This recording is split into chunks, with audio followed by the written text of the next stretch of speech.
Hi there, welcome to the second in the series of Striving for Successful Schools. Today I'm going to talk a little bit about what we should be doing before we even start a school.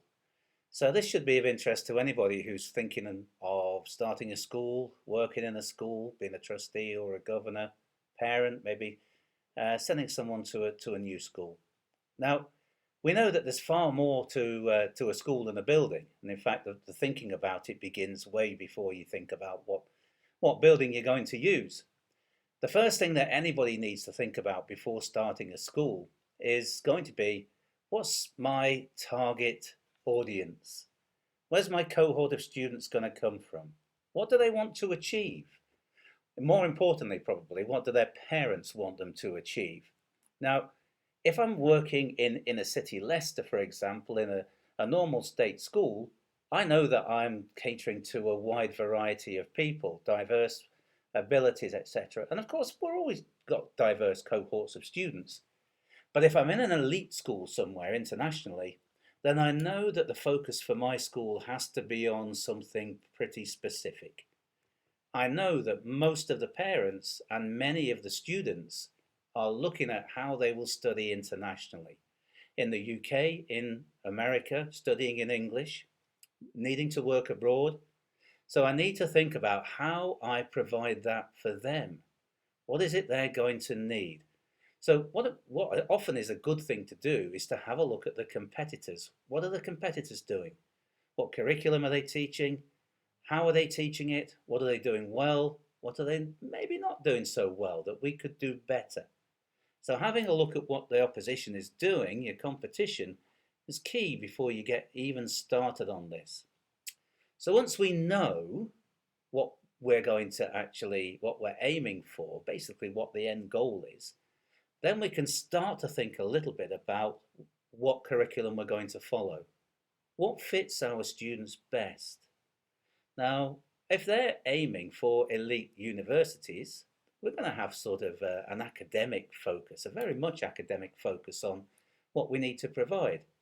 If I'm in inner city Leicester again, back there, then I need to provide a more diverse, perhaps, curriculum. So I need to be looking at providing drama studios, art studios, maybe quite extensive sports equipment, etc., fields, science labs, everything.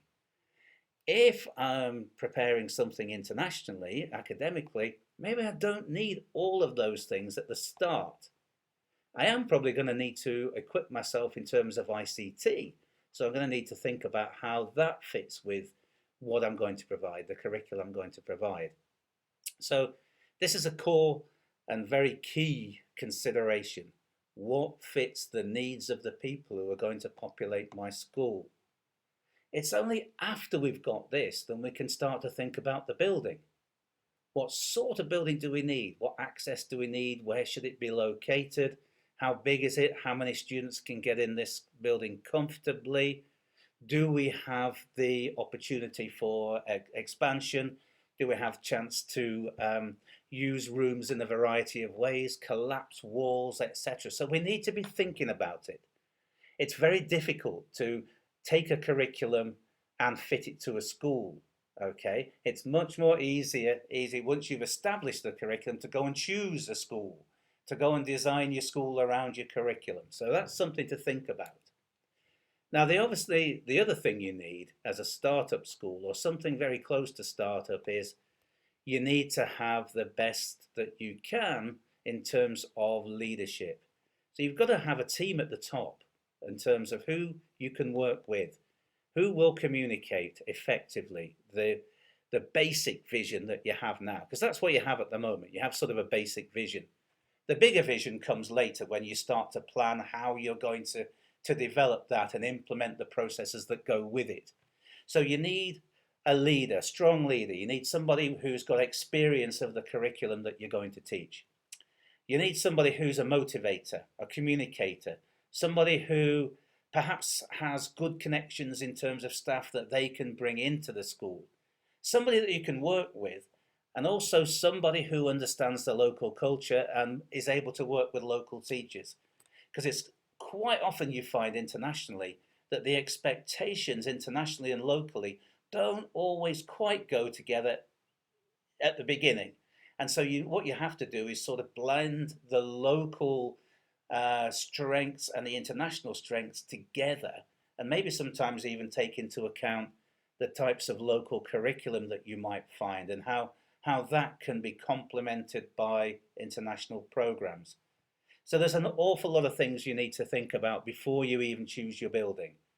Look at your target audience, look at your parents and the expected outcomes, think about the curriculum which will fit those outcomes, get in the sort of people who can deliver what you want effectively and quickly, and get in people who you can work strategically with.